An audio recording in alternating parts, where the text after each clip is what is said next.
Hi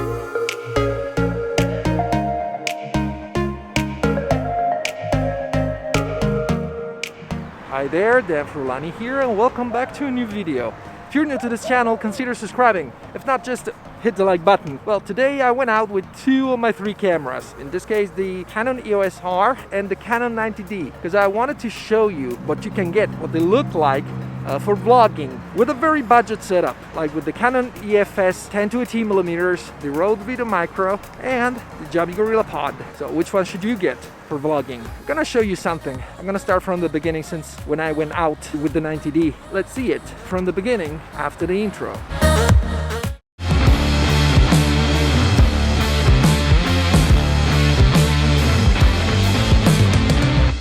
Okay. Alright, should be working. Now, I'm on the Canon 90D with the Canon 10-18mm at 4.5, audio from the Rode Videomicro here on the top, and I'll start walking, and there's no stabilization, just the stabilization of the lens.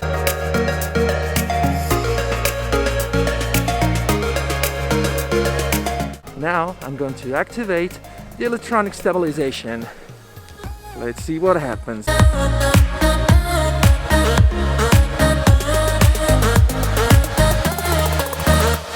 It crops a tiny little bit, not much really, and I hope it gets like more stable.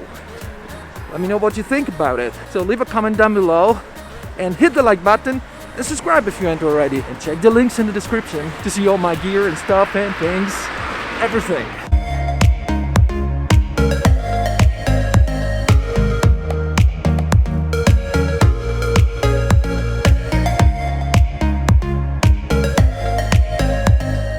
So what you're seeing right now with the Canon 90D is in the overall a very affordable setup with the 10-18mm, which is around 250 bucks. You can even find it used for much less. So, second across the street, and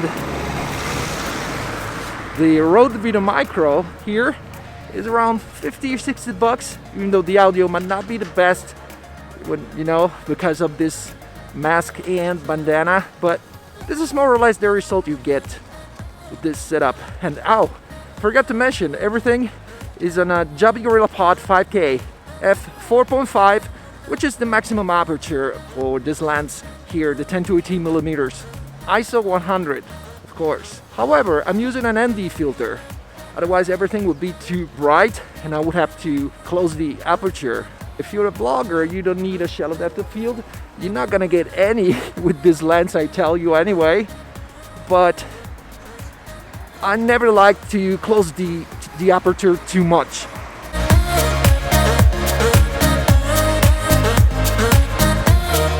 So what you're seeing is the place where I live is 15 miles away from Madrid, from downtown Madrid.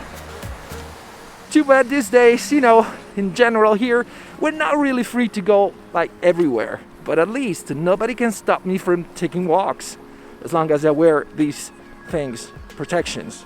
The 90D is a great camera for vlogging, and not only, but in this video I'm talking about vlogging, so I can show you that the image you get from it, it's decent. I'm not using a default picture profile. I always want the freedom, the flexibility to be able to color grade it the way I want, to make it look like more personal. The personal touch that means so much to me. I haven't been out shooting this kind of videos recently, actually since this whole crazy things around the world started, and I wanted to start making different videos. You know, not just boring videos, just sitting behind a desk. And I'm afraid that's what I've been doing. I'm gonna try to go out more so that it won't just be me sitting behind a desk and with a talking head kind of video, but more dynamic. That's what I had in mind in the first place.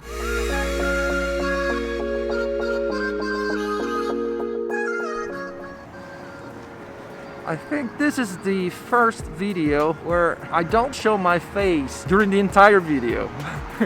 Well, hopefully things will change. So, the Canon 90D for vlogging. With this setup, in my opinion, it's a no-brainer. You can make great quality vlogs out of this setup. As I mentioned, right now I'm not using a default picture profile, but rather a Technicolor CineStyle, which is a kind of like a fake log profile, but it's really flat, so I can get some extra dynamic range when color grading, which is something I love doing. I don't know if I'm good at it, but I love it. So again, let me know what you think about it. Leave a comment down below and hit the like button. So with this Canon 10 to 18mm, to use it on the 90D, we don't need any adapter because you can use freely all EF and EF-S lenses. No problems, no issues. You can shoot 4K with no crop, or even 4K with a crop to get more quality. And also you can shoot 120 frames per second in 1080, but without autofocus, without stabilization, without sound. That doesn't really matter, at least to me, but for the autofocus, well, I would prefer to have it rather than not. So only with this camera, this lens, and this Joby Gorillapod and this microphone, you're good to go. You have all you need to start creating outdoors, but also indoors. I've made many videos, both outdoors and indoors, using this camera. Check them out when you get a chance. Now, I'm gonna use the same setup with the Canon EOS R, and I'm gonna have to use the adapter. Give me 1 second.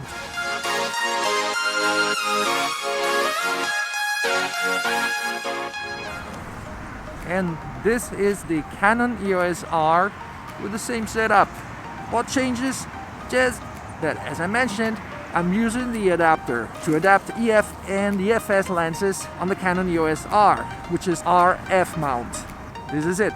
So there's no stabilization right now. It's on the Joby Gorillapod on its own on a wall. I'm gonna grab it and I'm gonna start walking with it without stabilization first. Let's see if it's a little bit overexposed or not. I believe so, but okay. So this is the Canon EOS R with the EF-S 10 to 18mm at 4.5. I have an ND filter 8 right now without stabilization. Let me know if it's shaky or not, and let me know also what you think about the audio from the Rode Videomicro. Even though the Canon EOS R is a full frame camera, when you use EF-S lenses for crop sensor cameras, that's what you get. Like if the Canon EOS R was a crop sensor camera. It's wide, yes, but it's wide as it should be, like 16mm full frame.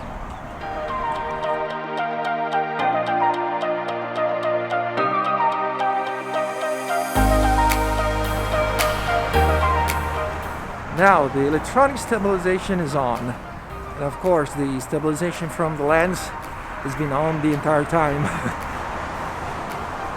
Okay, again with the Canon EOS R and the 10 to 18mm at 4.5, here it is. Is it shaky? As I said, it's a wide angle lens, but of course, with a gimbal, it would be much better, but I don't recommend you to get a gimbal for vlogging. That's way too heavy.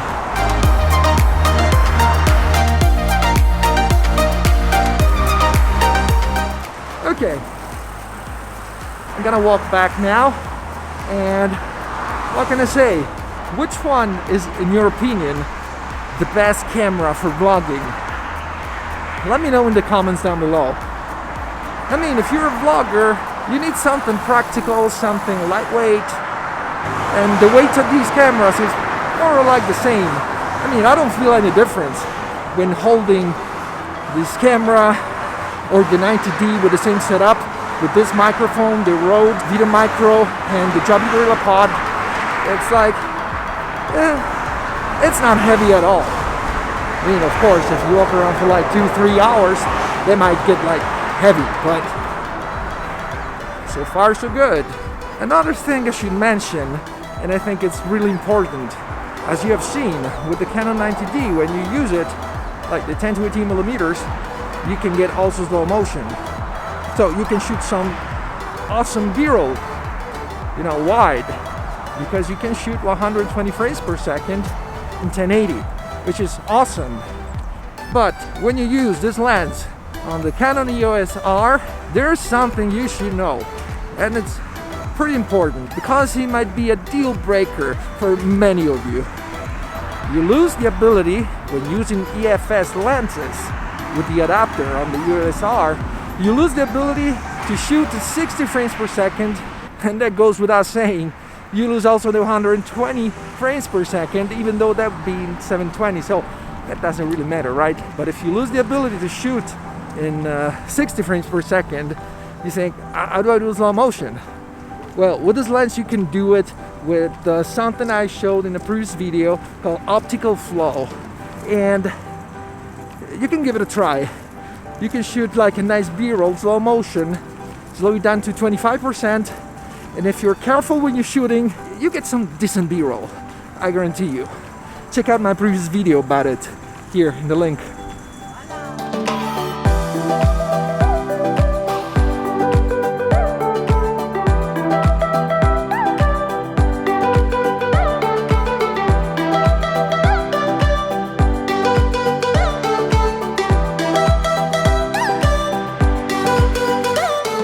If you use a different lens other than Canon, even for crop sensors like a Tokina or a Sigma, you don't actually lose the ability to shoot 60 frames per second on the EOS R. And more good news, that when you use EF-S lenses on the Canon EOS R and you shoot in 4K, you don't get any additional crop besides the one due to the fact that the lens was meant for crop sensor cameras. So you can shoot 4K like if it was a crop sensor camera with no additional crop. That's awesome.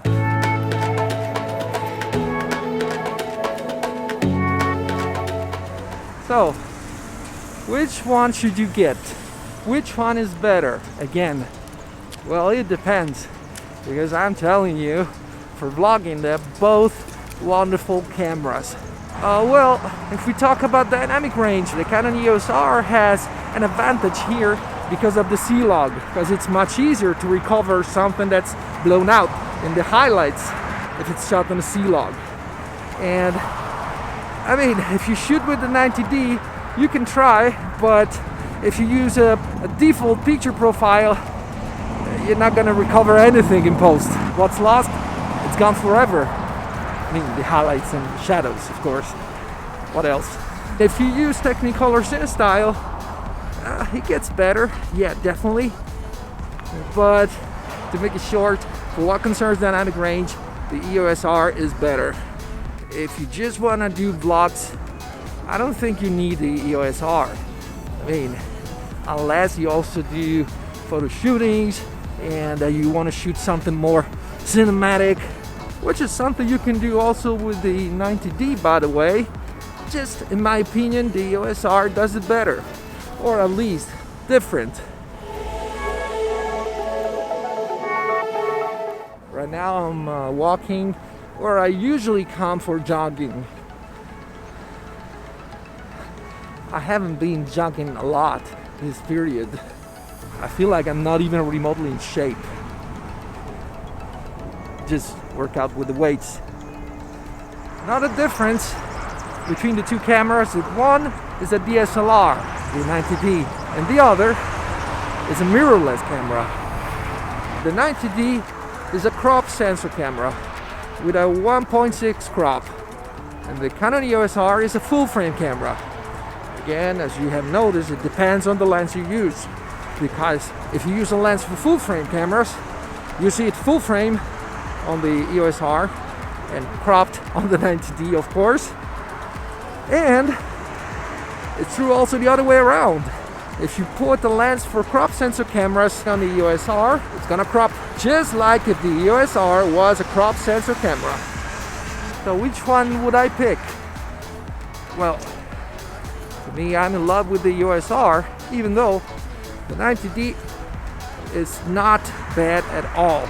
And I'm not gonna sell it, because of course I'm gonna use it a lot. What I prefer on the EOS R over the 90D is the colors I can squeeze out of it when I shoot in C-Log. On the 90D it looks good, sure, yeah, but I feel like I have less flexibility. If I was just a vlogger, I think I would just choose the 90D because it's cheaper, because even on this cheap lens I can get the 120 frames per second in 1080 and the 4K option that, well, yeah, I would not need it if I was just a vlogger, but it's good that it's there. These are options that it's better to have them rather than not. Alright, I wanted to mix this video, like to make it a mixed video, like outdoors, indoors, B-rolls and things, but nah, I'm not gonna do that. Let's keep it simple, because I just wanted to show you what you can get when it comes to vlogging with those two cameras. Very basic video. So if you enjoyed it, hit the like button and subscribe if you ain't already, and I'm gonna see you guys in the next video.